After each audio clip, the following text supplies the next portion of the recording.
questions of guilt aren't always clear.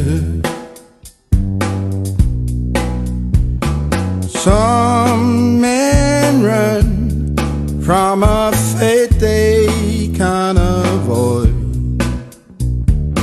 All men choose the path they walk. Some can't be faulted for their reason,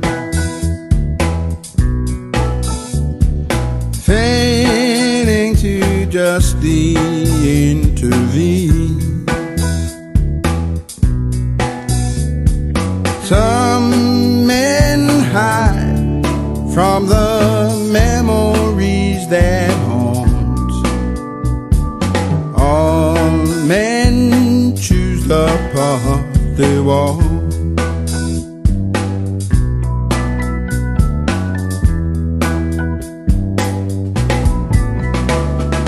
Some men see everything through duty,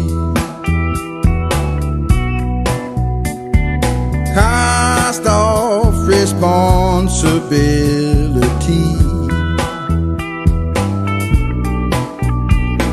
Some regret that their courage sometimes fails.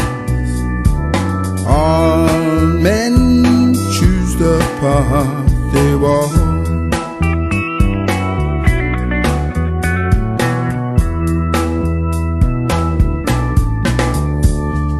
Some men have attitude that's righteous,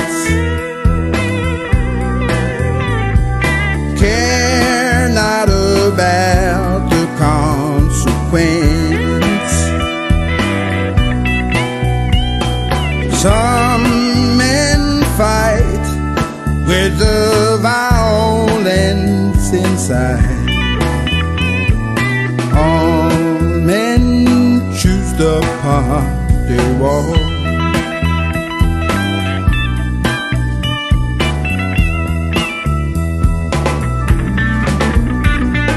Some men have reached their destination, finding their own serenity. Some men lead others till they recognize that all men choose the path they walk.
Good morning, guys. It's the 8th of July 2019, just after 10:30 in the morning, and welcome to podcast 32, which is titled Qualifications.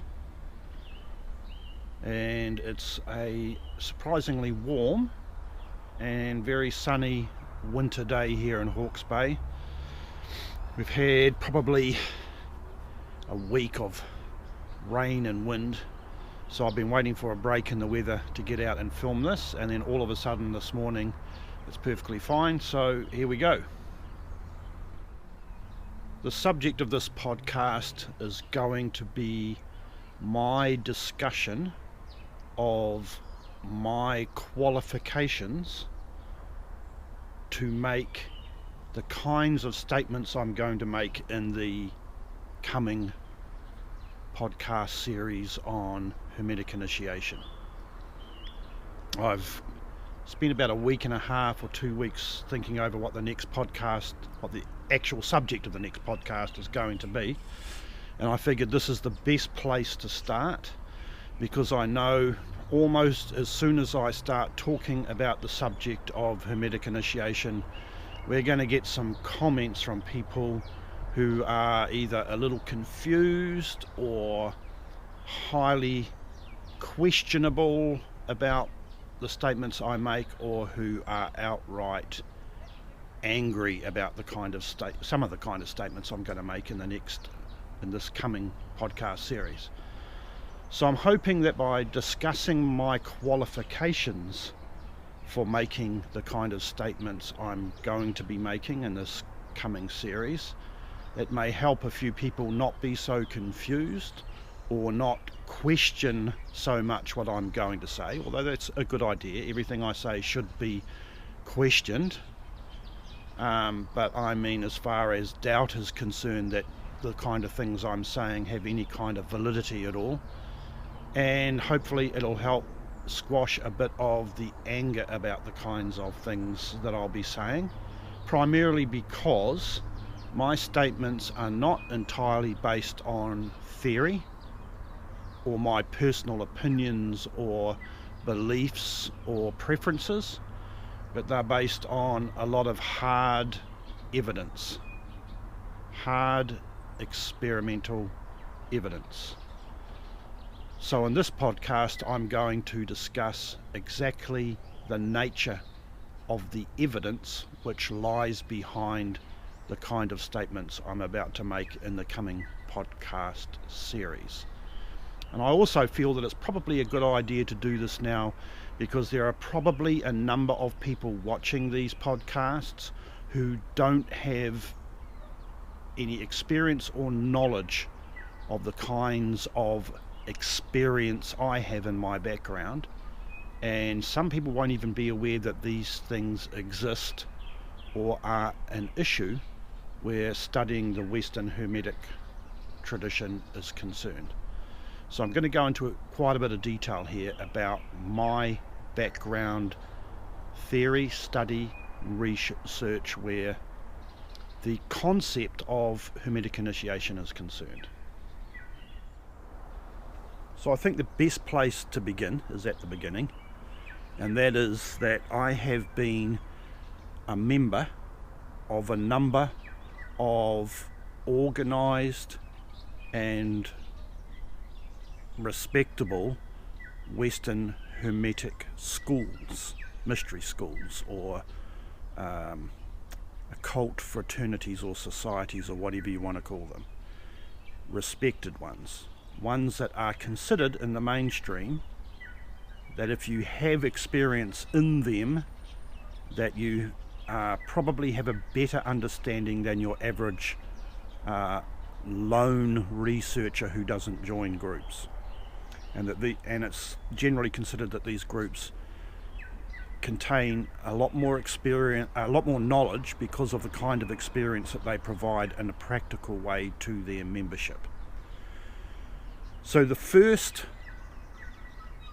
Western esoteric society that I joined is known as the Ancient and Mystical Order Rosicrucians, or AMORC for short. It's probably one of the most widely known and recognized Western esoteric fraternities. It considers itself to be a mystical society as opposed to an occult society. In other words, they don't really practice magic. They practice meditation, which helps to bring them into contact with the divine. That's sort of their claim. They also have a long history And I think most serious occultists who have been involved with AMORC, most, not all,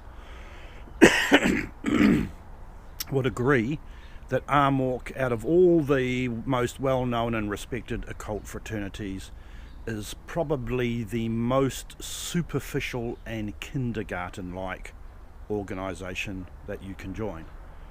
I personally would say that the first three serious Western esoteric occult books that I bought told me 100 times more information than you're likely to learn from studying the lessons and lectures of an organisation like AMORC. So AMORC's theory and teaching is extremely basic, and I would go as far as saying extremely juvenile. But for a guy who knew nothing about such groups and was excitedly looking for a training system, a respectable training system to join and get involved in and to be trained properly, AMORC is probably the best entry-level group to join, because it's very simple and it places very few demands on you. At those times, which was before the internet, AMORC in New Zealand only had one temple, and that was in Auckland, which is about a 5 or 6 hour drive away from where I live. And so most people who are members of AMORC in New Zealand never get to be involved in group work unless they're invited to that temple and decide to go. So I think I had been a member for just over a year, 18 months or something, when I was given an invitation to attend their, I think it's an annual gathering that they have, Convocation, which takes a whole weekend, where they do temple work, because they actually have a proper temple building that looks like a little miniature Egyptian temple in Auckland, in the suburbs. And then they show videos and give lectures and everything over the whole weekend. So I was keen to go to the Convocation, because up to that point I had decided that my dues money that I was paying for membership was being completely wasted, since I wasn't learning a fraction from belonging to that group of what I was learning by buying occult literature from the local esoteric bookshop. I was learning vastly more from those books than I was learning from AMORC. So I attended the Convocation. I only stayed for the first day, which was the Friday.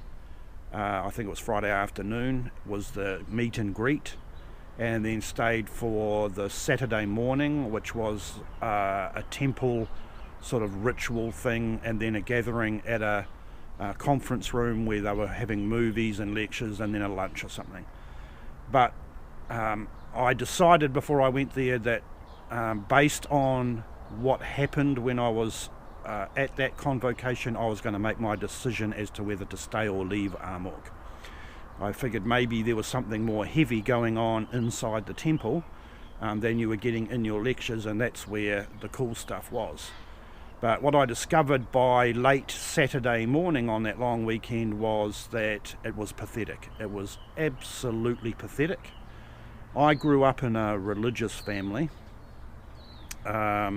We were Methodists. My father was a lay preacher, a lay minister, and so we had a lot to do with the church, and I can tell you now that attending an AMORC Convocation was virtually exactly the same as attending church on Sunday at the local church which my family went to.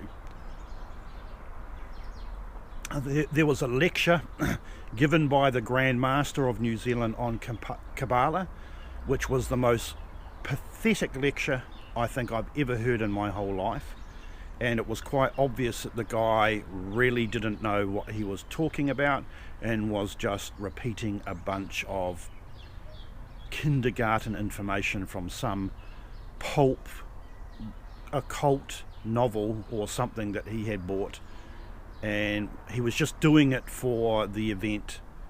I don't think he probably ever actually studied Kabbalah himself in private as a member of AMORC, let alone as the head of the organisation in New Zealand. So it was pathetic.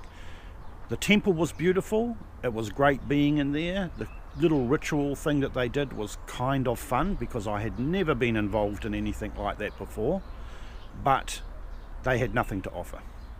So after the morning tea at the conference centre, I walked down the road, got in my car and basically came back home.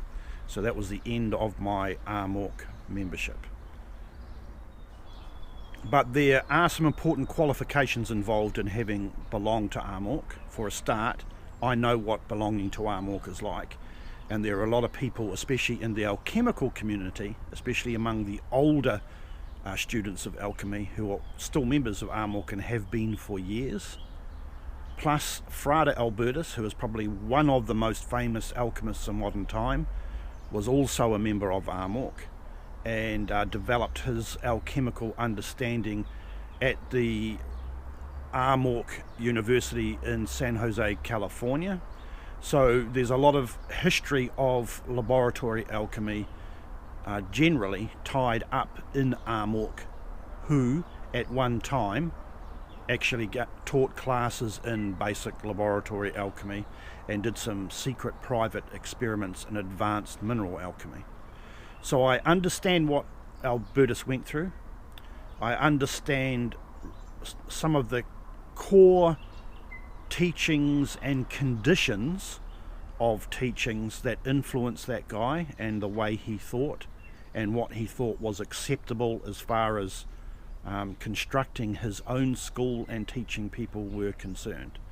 And I also understand what a lot of his students thought about being trained, what was acceptable as a level of training, the kinds of things that training should include, and all that sort of thing. Because of my experience in AMORC, I have a reasonably good understanding of all of these mechanics of that general stream within the alchemical community. And of course, over the years I've met a lot more people and been in discussions and just sat quietly and watched a lot of people in the alchemical community who I know are AMORC members, and I can see that whole situation reflected in their views and behaviour and so forth. So this happened when I was probably about 20 or 21 years of age, and I was living way out in the country, and that was the first group that I ever belonged to. Apart from becoming involved with my laboratory teacher, my alchemical laboratory teacher, who was a woman, she was not a member of AMORC, but she was a graduate student of Frade Albertus in the early 70s. She started her 7-year training in 1969, 1970.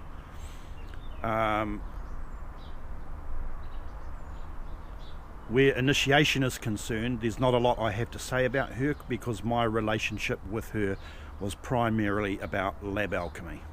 Although inner alchemy and meditation and stuff like that did come into our relationship often, it was of such a superficial nature that it's really not even worth talking about. So that was the second thing that happened. After AMORC, I met her, and just for the record, my laboratory apprenticeship was 9 years. So I worked in her lab at least 1 day a week, often 2 or 3 days a week, for 9 years, while she trained me in everything she understood and in everything that she had been trained in but when she was attending the Paracelsus Research Society training at Frade Albertus' school.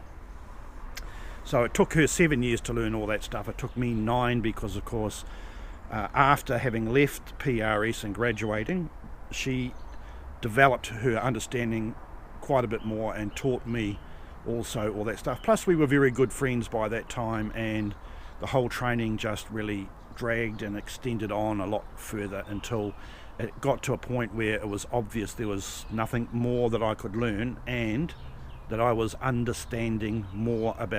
beginning to understand more about laboratory alchemy than she did at that point of time. And so that training with her ended around 1994, I think. No, it must have been longer than that. 98, 99, 2000, and must have been about 2006 in the end that I stopped having anything to do with it, something like that. The next Hermetic allegedly initiatory school that I got involved with is known as Builders of the Adytum, or BOTA for short. It's also relatively famous. Most people who have been involved in Western esoteric study for a long time have at least heard of BOTA and have probably read some of their books, and if they're keen on tarot, they've probably mucked around with BOTA's tarot system. Now, the BOTA has an interesting history because it was an offshoot of the original Hermetic Order of the Golden Dawn. And for those of you who are unfamiliar with what that is, the Hermetic Order of the Golden Dawn was founded in 1888 and could arguably be said to have been and still be the greatest influence on 20th and 21st century Western Hermetic occultism, period. Almost every modern school of Western Hermeticism, especially founded after 1913 or so, almost every school has some aspect of the Golden Dawn's training woven into it. That's how wide the Golden Dawn's influence is. And most people who study magic in the Western tradition and are interested in deep and technical concepts of group work, temple work, and group initiation have usually read Golden Dawn literature and their key text by Israel Regardie called The Golden Dawn, which explains in detail the entire system, all its rituals, all its magical work, all its theory and lectures and study program. Almost all of it is in his book, and most serious Western occultists have read that book. So BOTA was an offshoot of that group. I can't remember exactly when it started, but it was in the early 20th century, and it was started by an American guy called Paul Foster Case. And while the Golden Dawn focused its entire system on magic, and in particularly a kind of a version of Solomonic magic, BOTA's big thing was the tarot. And so Paul Foster Case took the Golden Dawn system and basically stitched it in to the tarot and showed how the tarot could be used to express the kind of ideas that the Golden Dawn taught. Very, very interesting system. I think most people who have been involved in BOTA, even if they left because they got sick of it, would agree that BOTA's teachings are among some of the best teachings that you can get your hands on in the modern, mainstream Western Hermetic tradition. So outwardly, when you're just a correspondence course member of BOTA, you probably wouldn't recognize much Golden Dawn material in there. But at the core of BOTA, they have a thing called chapter, which is basically their version of the Golden Dawn ritual initiation temple system. Very few people these days get to be involved in that, but that's the heart of BOTA.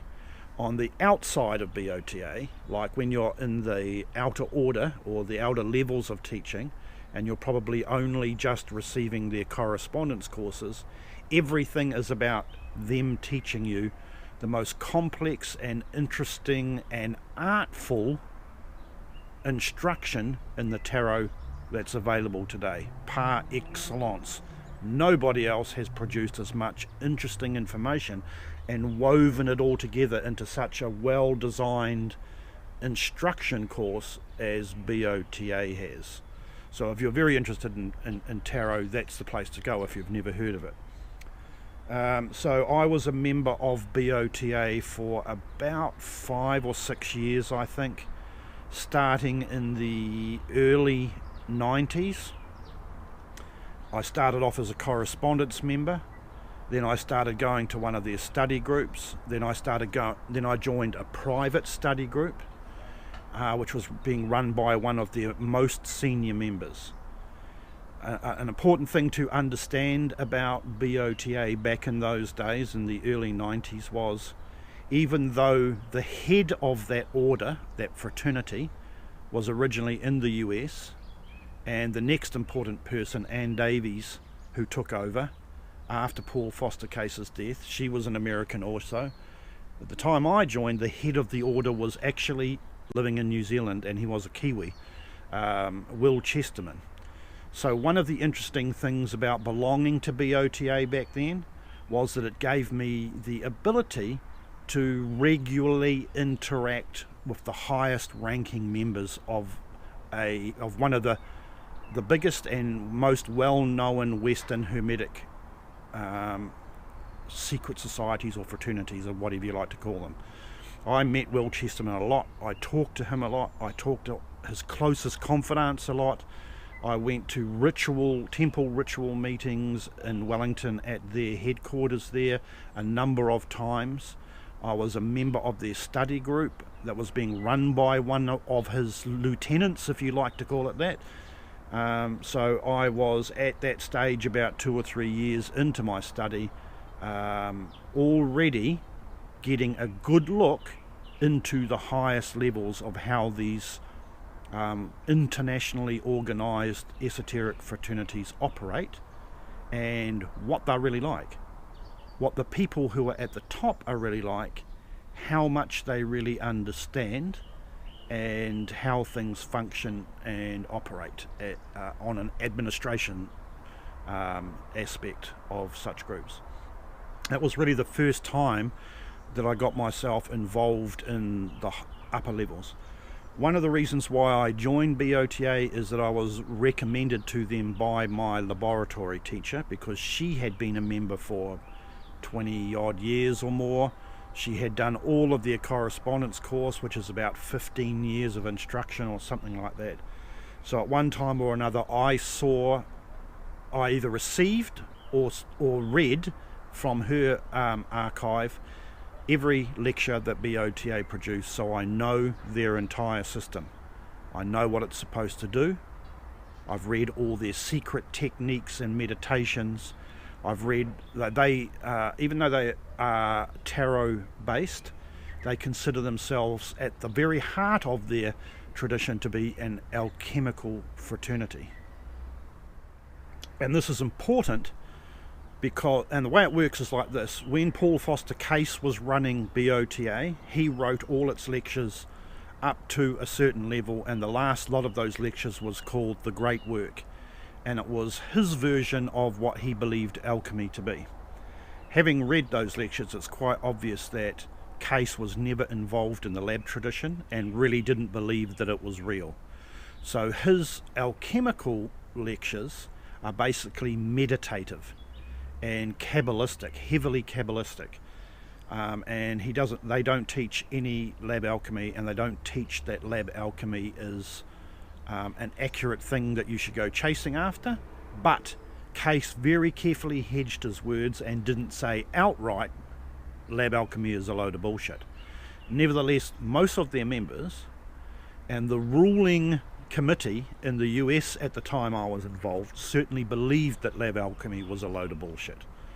Because when I joined their first online forum in the late 90s on the internet and started discussing lab alchemy, I almost got booted off the forum for basically trying to encourage people to believe things which were a load of crap.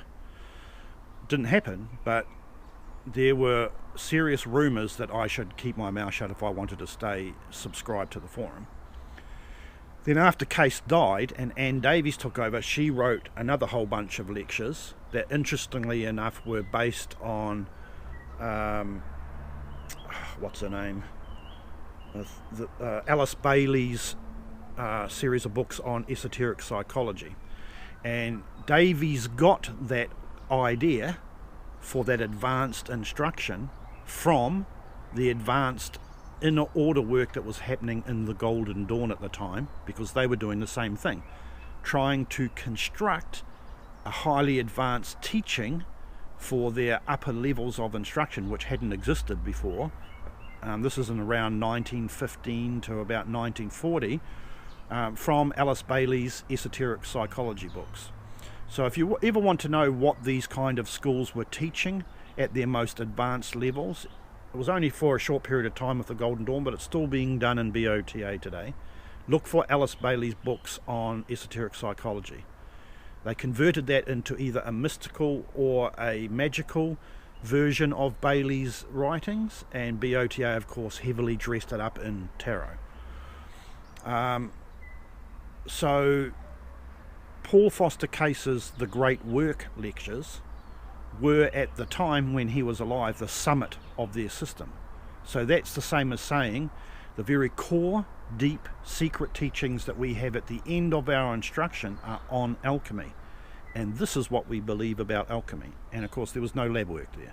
It was all a made up meditational thing, which I will probably discuss in one of my podcasts, because it's highly controversial and actually quite pathetic, the view that they have about and what their actual extreme teachings were. And so that tells you a lot about the state of that organisation when Case was running it. And then of course if you've read the Anne Davies instruction that came after that, it's more of the same basically. So after the second study group of BOTA that I joined, I then became a member of what they call Pronaos, which is kind of like one step above kindergarten. It's sort of like what we here call primary school, and in the US they call elementary school. Pronaos is kind of like your first introduction to group ritual. So they have a basic group ritual that Pronaos performs. Pronaos has an officers team, and they meet monthly or whatever, and they initiate people who are already correspondence school members of BOTA into Pronaos. And in order to be a Pronaos officer, ritual officer, you have to attend a number of special ritual meetings at the headquarters in Wellington and be initiated enough to be able to carry out the ritual meetings in Pronaos. So that was kind of my first serious organized introduction to Western Hermetic group ritual, which was and is part of what we call the Freemasonic format of Western ritual, and I'll get on to what that means in a moment. Then eventually I left BOTA because I learned that the hierarchy there had discovered that I had been a member of the Golden Dawn. I wasn't at that time, but I had been, and I had been an officer in the Golden Dawn by the time that I went to leave BOTA. And BOTA hierarchy hate the Hermetic Order of the Golden Dawn with a vengeance. Another interesting insight into how these kinds of groups behave. And so there was a notice that had a memo that had secretly gone out saying that I was to never be advanced into chapter, which is BOTA's version of the Golden Dawn Temple ritual, which is all I wanted. I had learned that the Golden Dawn system was the best to get involved in if you wanted the most serious version of modern Western Hermetism group work, and I knew that BOTA had these chapter temples, and that was the only reason why I was involved, apart from the fact that I really liked their tarot instruction. I'm not big into tarot, but I just thought that Case was very brilliant in the way he put that together, and there's a lot of psychology involved in it. So as soon as I learned that I had been secretly banned from advancing into chapter, I left BOTA. But before all that happened, I also got involved in the Golden Dawn. So I was BOTA and Golden Dawn at the same time, but I had started BOTA first before I got involved in the Golden Dawn. So that was really the summit of the modern version of Western Hermetic teaching that I got involved in. That the Golden Dawn could easily be said to be one of the most serious, if not the most serious, Western Hermetic magical fraternities that exist, that you can join, study, get involved in temple ritual, go through their initiation degrees, and so on and so forth. They have temples in most Western countries in the world, so no matter where you live, you can travel to them and take your initiation degrees or attend ritual meetings. And I got involved in the Golden Dawn through two people who said that they were running a temple here in Wellington, and they encouraged us to start up a temple here in Hawke's Bay where I live. I didn't want that. All I wanted was to be properly trained by somebody who was an authority in a serious system.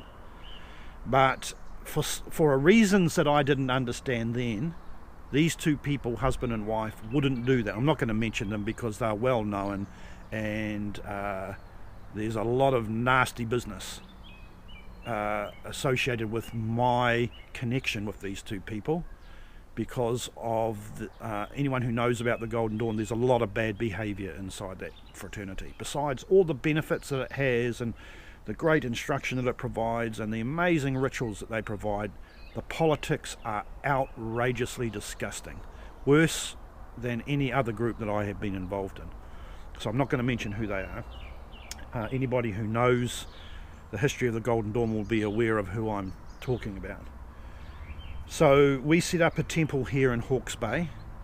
I ended up one of the 3 governing officers of that temple, and we ran that temple for about 3 years on the basis of a promise that we would be given a warrant by this husband and wife team in Wellington from their temple to operate once we had worked all the degrees up to the adept level of the Golden Dawn.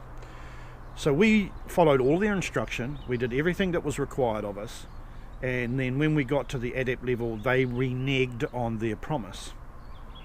But they shoved us over to an ex-Fori Ra adept, and I'm not going to go into the whole thing about Fori Ra in detail, except to say that Fori Ra was a golden temple here in New Zealand that lasted for most of the 20th century. It was the largest Golden Dawn temple that ever existed and the most notorious Golden Dawn temple that ever existed, arguably. Golden Dawn members, and especially adepts from all over the world, came there for training.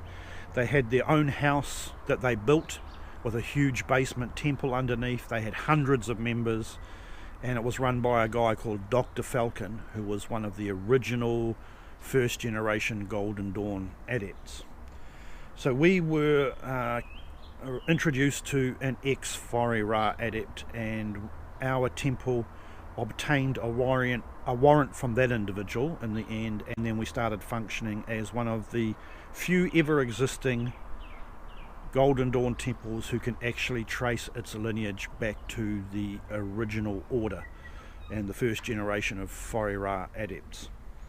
So even though our temple only lasted for 3 years, I was probably studying the Golden Dawn system full time for about 5 years, at the same time being involved in BOTA.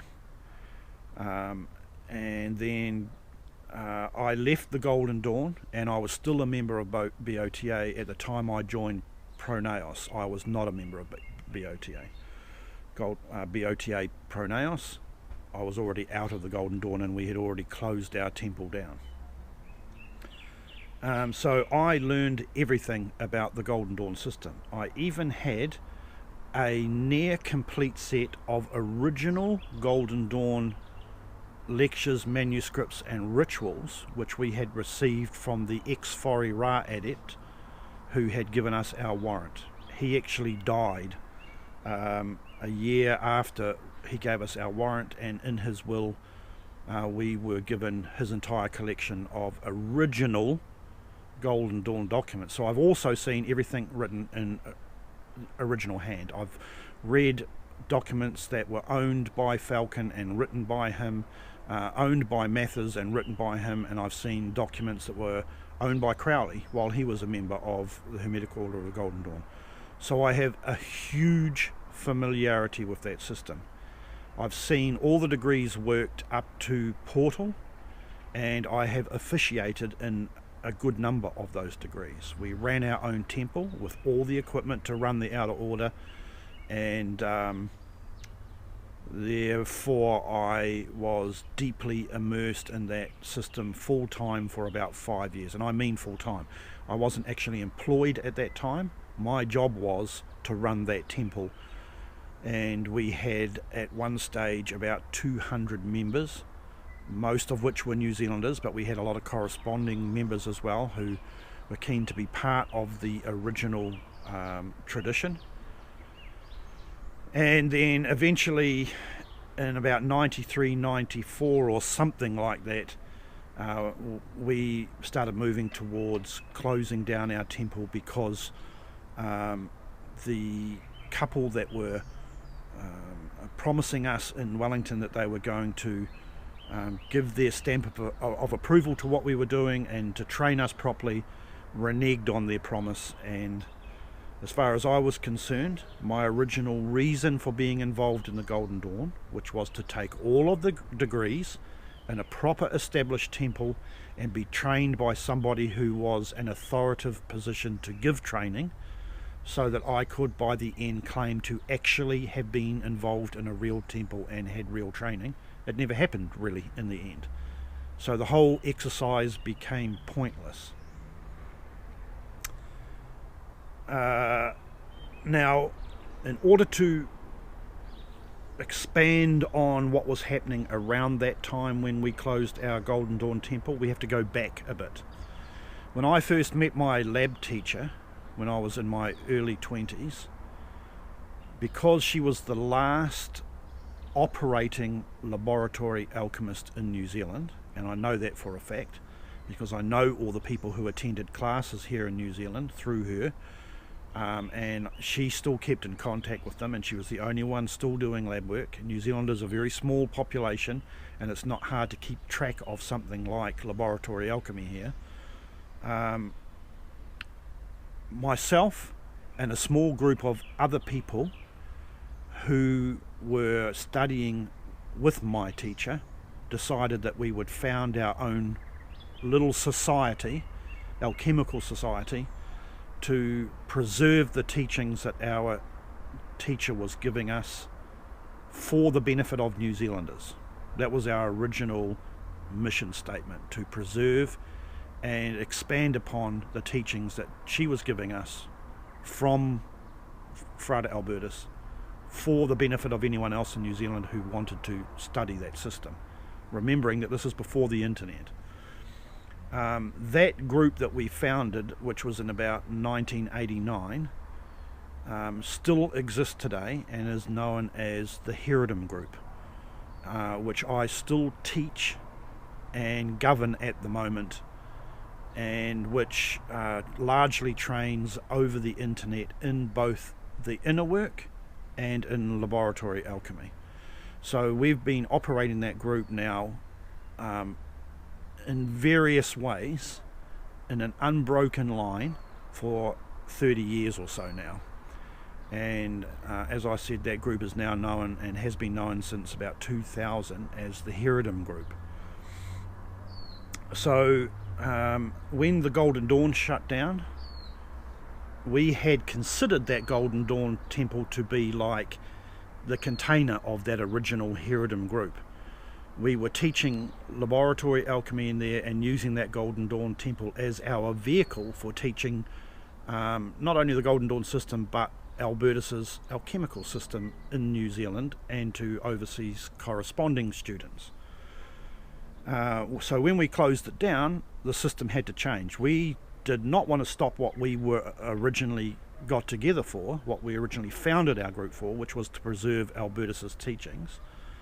So we simply changed the name, and we changed the format of the way our group met and the way it functioned. Then not long after that, the internet arrived in New Zealand in public format, and when I got online, one of the first things I did was start advertising for students to our group, the Haredim group, online. And since then we expanded massively over the years, and this was in about 1995-96. The next organisation that I got involved with was Freemasonry, and I got involved in Freemasonry partly because I always wanted to be a Mason, because I understood its role in the history of Western Hermetism, and the guy who was running the BOTA study group that I was going to, who also founded the Pronaos here, was a high-ranking Freemason. And at that time, New Zealand Freemasonry was going on a drive for trying to get new young blood into the organisation. And so he approached me and asked me if I was interested in becoming a member, which of course I did. So him and a close friend of his, who was also a very high-ranking Freemason, sponsored me into a local lodge, Sin Lodge number 5. And I became a Freemason and stayed involved in Freemasonry for about 10 years. So now by that time I had not only been involved in a bunch of well-known, highly respected international Western Hermetic groups, who are considered to be like the front line of Western Hermetism, but now, being involved in Freemasonry, I was involved in one of the oldest Western Hermetic fraternities in the world, Freemasonry, whose history goes back further than 350 years, arguably. And not only that, I was invited into Freemasonry by guys who were high-ranking members, and one of those guys, who I'll call Bruce, who sponsored me into his lodge, Sin Lodge number 5, was also a member of every Masonic group in New Zealand. And what that means is, a lot of people don't realise how Freemasonry is organised outside of America, because American Freemasonry is organised different than Freemasonry everywhere else in the world. But outside of America, Freemasonry is made up of about 15 different groups.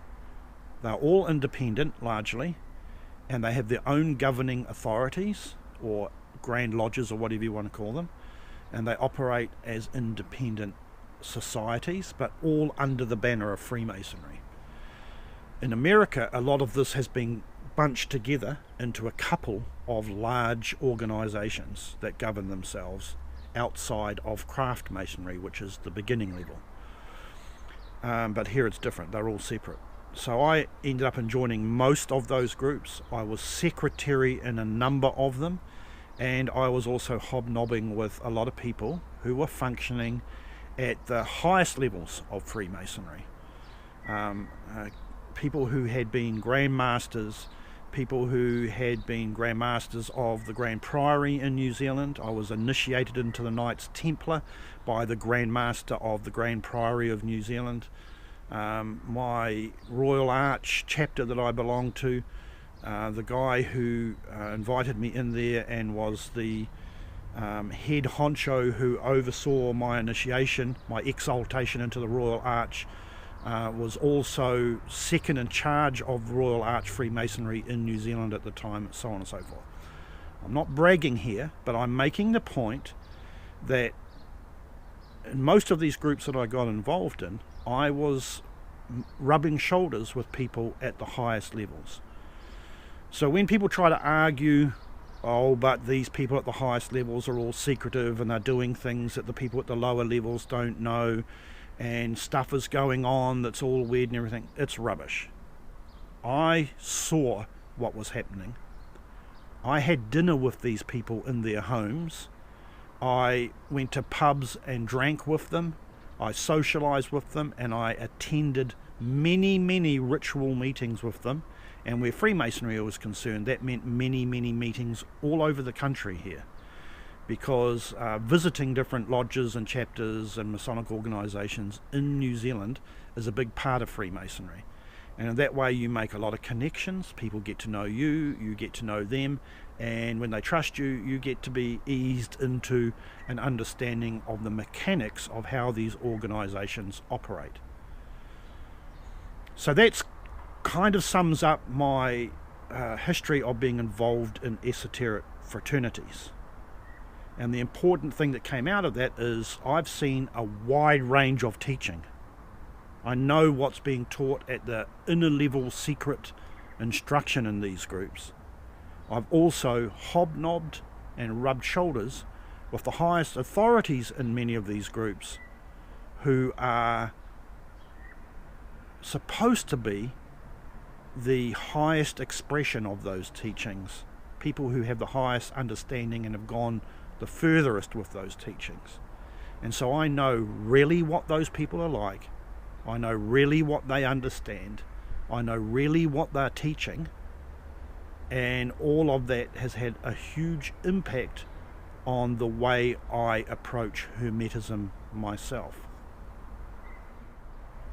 So there is one more aspect that I need to add to the list of my qualifications, two more, which give an understanding of why I have the authority, and I insist upon this, to make very clear and insistent statements and instruction about the true nature of initiation, not only in the popular or mainstream level of Western Hermetism, but also behind the scenes in the authentic underground stream of modern Western Hermetism. So the first of these next two qualifications is, I believe, the most important. That is that when I was 9 years of age, I began, for some unknown reason, studying human psychology. And I had a huge fascination with hypnosis, to the point where when I was 11 years of age, I taught myself basic hypnotic induction and practiced it on a friend at school and succeeded the first time. That's a very rare thing. Even adults who learn hypnosis and practice it very rarely succeed in performing a total deep induction the first time they try. I was 11 years old and I was self-taught from a book that I got in the library, the public library. Then when I was about 18 or 19, I bought a study package from a hypnotherapist in Wellington, which was a cassette tape and an instruction book designed to teach people how to perform hypnosis. I think I paid like $12 for it back then or something. And so that was the first time I learned a properly explained full clinical method of hypnosis. And then again, I immediately started practicing on my friends, and the first of my friends who I hypnotized, I got him into a total deep trance, and it worked perfectly to the point where I could perform stage hypnosis type experiments on him with total ease. 18 or 19 years of age I was at the time, self-taught, and I succeeded quickly. I understood what the process was about, and I understood enough already about human psychology to make it work. So over the next 4 or 5 years, in my entire social circle, eventually everybody learned that I could do this, and a bunch of my friends came forward and asked me to experiment on them with hypnosis. They wanted to know what it was like. And so I did it on the grounds that, on the agreement that I would do for them what they wanted in hypnosis if they would let me experiment on them with things that I was interested in learning about and discovering.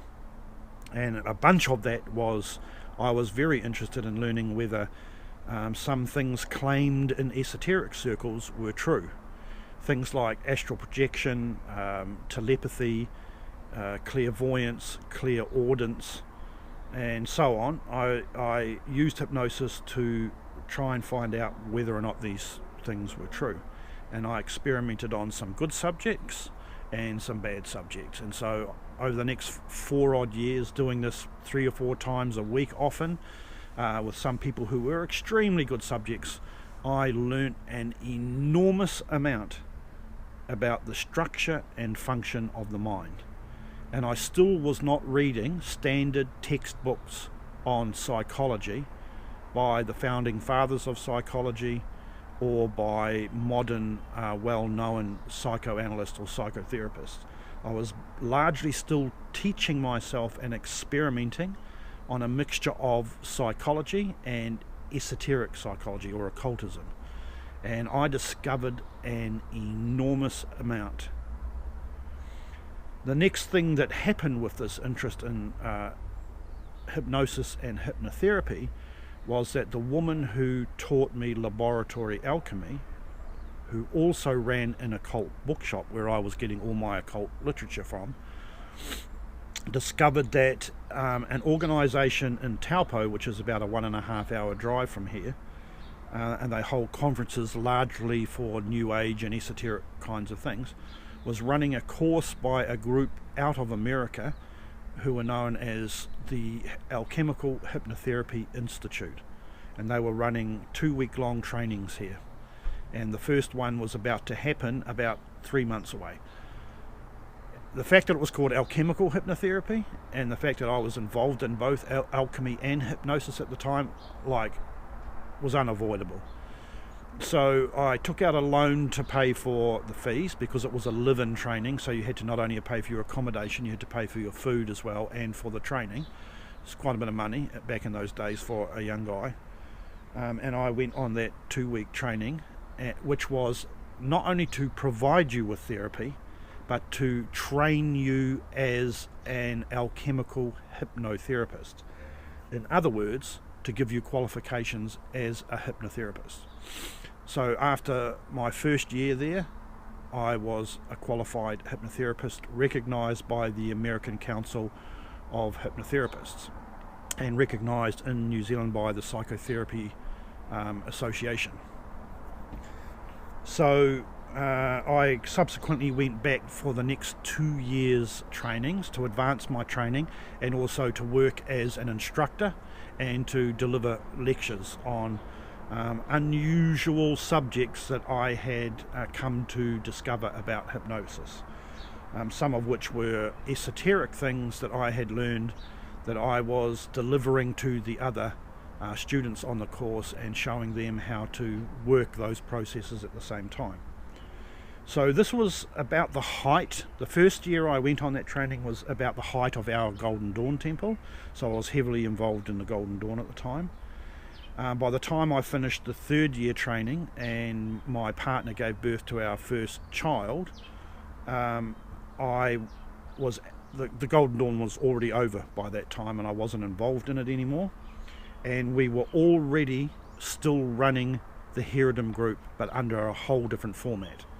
And one of the things that we did was develop an inner alchemical process for initiation based partly on my experience up until I became a graduated qualified hypnotherapist, and partly on my experience during my training as a hypnotherapist.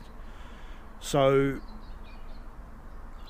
that inner work training that the Haredim group began to formalize and deliver was a mixture of conventional psychotherapy, largely Jungian therapy and Gestalt therapy, and alchemical knowledge that I was learning from the actual alchemical tradition through my lab teacher, magical knowledge that I was learning through BOTA and the Golden Dawn, and all of these things came together to form the initiatory program that we were teaching in the Haredim group.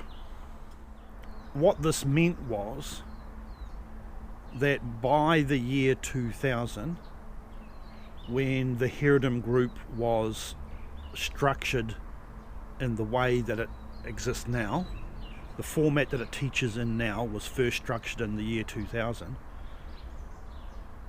The system that we put together at that time in the year 2000 had already trained 300 people in the inner work initiation process that I had designed. And it took until the year 2000 to fully develop that process to the point where it was complete and we had enough students who had gone through it to validate the structure and the experience itself.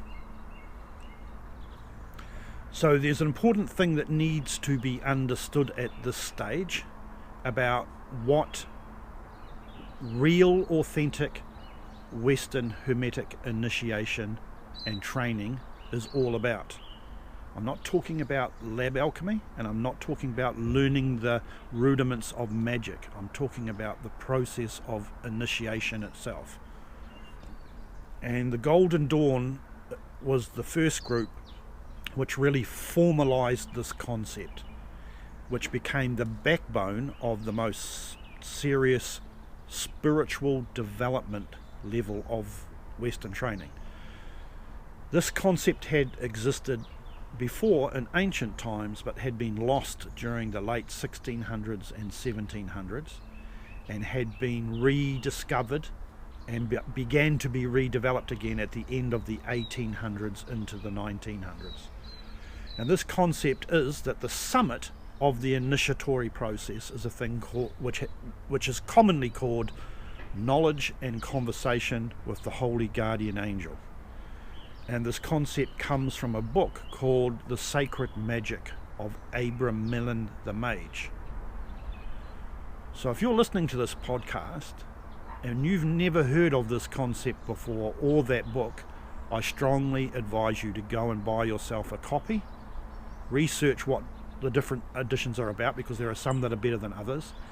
Read the book and understand that knowledge and conversation with the holy guardian angel is considered to be the summit of Western Hermetic esoteric initiation. In other words, you enter into the initiatory process for personal spiritual self-development, and that process trains you and takes you up to the summit where you have close communion with your holy guardian angel, as described in The Sacred Magic of Abramelin the Mage. And I'm not saying that the Haredim group uses the same technique. What I'm saying is the Golden Dawn took this concept from Abramelin and made it part of its own system. But the problem was the Golden Dawn and its offshoot groups never really developed a proper method for attaining knowledge and conversation with the holy guardian angel. They kind of vaguely said, well, you've learned all this stuff and now you can design your own way of doing it. But in all the years that I was involved in BOTA, AMORC, Golden Dawn, Freemasonry, so on and so forth, I never met anybody or heard of anybody except for one or two individuals who had even got near to having any idea about how to make knowledge and conversation with the holy guardian angel actually work. They didn't even know really how to design a method to do it. So what this meant was, up until that time, the Western mystery tradition as a whole was kind of decapitated. It had all this training that went up to the summit, and then when you got to the top there was nothing there. And if you talk to adepts inside almost any of these groups, they will say the same thing. I've spent years and years and years studying all this stuff. It's all fascinating and I love it and rah rah, but now that I'm at the top level and I'm looking around going, okay, where's the key system? Nobody knows. And nobody tells anybody that while you're spending all your money and climbing all the rungs of the ladder up to the top. One of the core important things that the Haredim group achieved, and this is a very important statement, and I know it's an enormous claim, but I can back it up, easily back it up, is that the Haredim group established a training system of Western Hermetic initiation which does culminate in knowledge and conversation with the Holy Guardian Angel, or what we call knowledge and conversation with the higher genius. Sometimes that term was used in the Golden Dawn as well. So because the Haredim group teaches both laboratory alchemy and from a important lineage, and we also teach inner alchemy or Hermetic initiation, most of the people who come to the Haredim group come here for the inner work and for knowledge and conversation with the higher genius. And a number of other people come to us for the lab work. Most people are lazy. They like the idea of alchemical lab work, but they don't want to spend the money on it, and they don't want to actually spend the mind power on figuring it out. So a lot of people come to the Haredim group for its inner work initiatory training. What this means is, since we first founded the Haredim group in 1989, 30 years ago, we have trained in excess now of 500 people, and I can easily say enough of those individuals, it's a small number, but enough of those individuals have reached the summit of our training to absolutely prove incontrovertibly that our system actually delivers conscious, deliberate and informed knowledge and conversation with the higher genius. This alone puts myself and the Haredim group in a very precarious position, because few other people can claim the kinds of things that I'm going to be claiming in the coming podcasts about how to get to knowledge and conversation, what it requires, where training and where that accomplishment is concerned, and how that state is then used once it's obtained. Everything that I will be speaking about in relation to this subject is based on extensive experience. Over 500 individuals who have applied themselves to this training and either failed, and we know exactly why they have failed and we can document it, or they have succeeded and we know exactly what it was that caused them and allowed them to succeed. In other words, we don't have some vague meditational practice which nobody can explain how it works, but it works sometime. We know all of the mechanics of how the system works, what's required to make it work, and what kinds of things cause it to fail. That's an enormous claim, and it's the reason why I'm making this particular podcast based on my qualifications now, because it's important to understand this claim that I'm making, whether you believe it or not, when I start recording the next podcast, series of podcasts, because it's important to understand that the things that I'm going to say in the next podcasts are not theory, they're not opinions, they're not my beliefs. These are things that, whether I like them or not, are facts, experimental facts that were worked out scientifically. And we mustn't forget, as the old adepts of our tradition said, Hermetism is a science. So that is pretty much what I wanted to say in this podcast, and I want to just quickly sum up these ideas in order to drive home the point here. I'm not like most people who get involved in Western Hermetic training systems, secret societies or occult fraternities or whatever you like to call them, that teach people claiming to be offering Hermetic initiation. I'm not like 99% of those people. One of the reasons for that is that I belong to a number of important groups. I've seen most or all of their teachings, and I've rubbed shoulders with authorities that operate at the highest levels of those groups, so I know how they function. Not a lot of people are in that position unless they happen to be among those authorities themselves. The second thing is my psychology training, which reaches back 45 years. I'll be 56 years old this year, and I started seriously studying psychology when I was 9 years of age. And I have a vast amount of experience with hypnosis, which is the perfect tool for investigating the structure and function of the mind. You can figure out the boundaries of the mind and what it's capable of with hypnotherapy in a very scientific manner. And I don't care whether you believe in hypnosis or not, that is a fact. If you don't believe in hypnosis, research it. Start watching videos on it and see what acclaimed stage and therapeutic hypnotists actually have to say about the history and medical use of hypnosis. And it won't take long before you start to realize that even if you don't believe in it, it's a fact. And it's a fact that goes back, way back into history.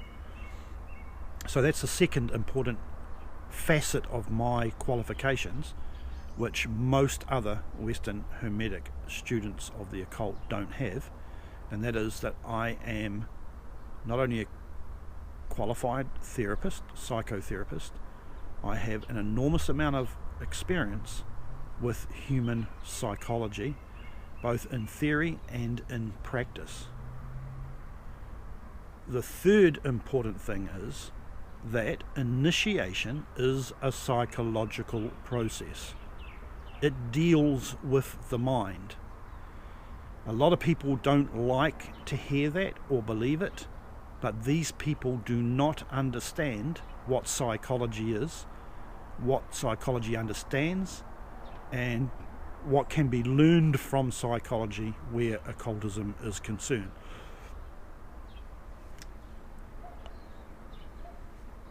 Initiation is a psychological process. There can be a physical aspect to it, such as in group ritual, initiation ritual. But primarily, that ritual itself is also only designed to have an impact on the mind. So anybody who is going to design an initiatory process, like I did, for the Haredim group, and have that process actually work, which means that at the end of it, it will produce knowledge and conversation with the higher genius, that person needs a deep theoretical and experimental knowledge of human psychology. And I possess that experience and knowledge. The third thing that is important where my qualifications are concerned is I've now been running a small Hermetic group, which is relatively exclusive, for 30 years, where we've trained over 500 people, and most of those people have been introduced to our inner work process, and we have proved that that process actually delivers what we advertise it delivers, and if it fails, we know why it fails, and we know what needs to be done in order to correct that. So we have a number of members over the years who have achieved full-blown, conscious and deliberate knowledge and conversation with the higher genius, and we have a number of individuals at the moment who are still actively involved in the Haredim group who have also achieved that state of mind, that condition, that stage of spiritual self-development. And this, as I said before, is a huge claim. But it's a claim I can stand by, and it's a claim I can prove, and I have been proving it for 30 years.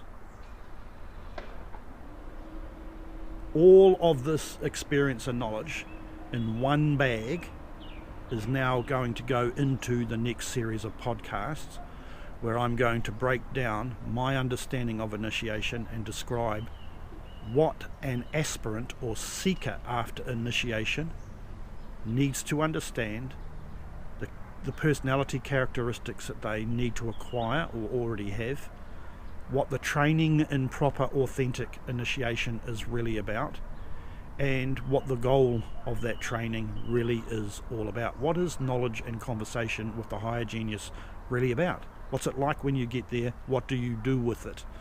What does it do to your life? The training process and attaining that goal. All of that is going to be the subject material that I explain in the next series of podcasts. So I think that is enough for this podcast and for today.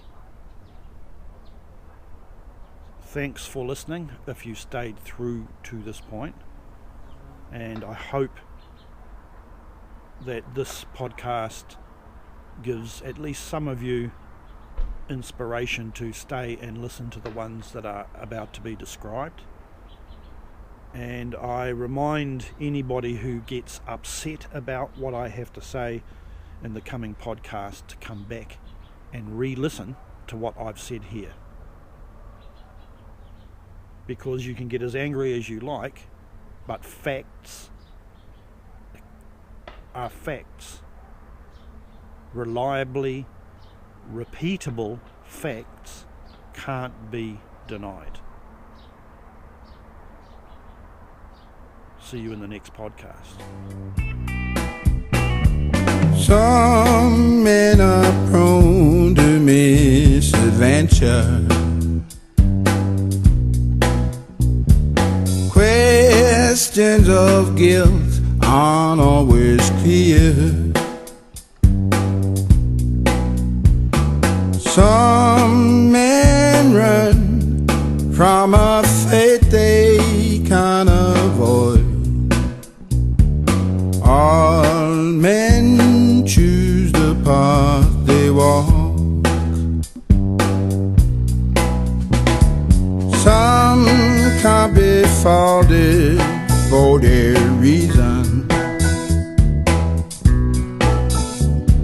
failing to justly intervene.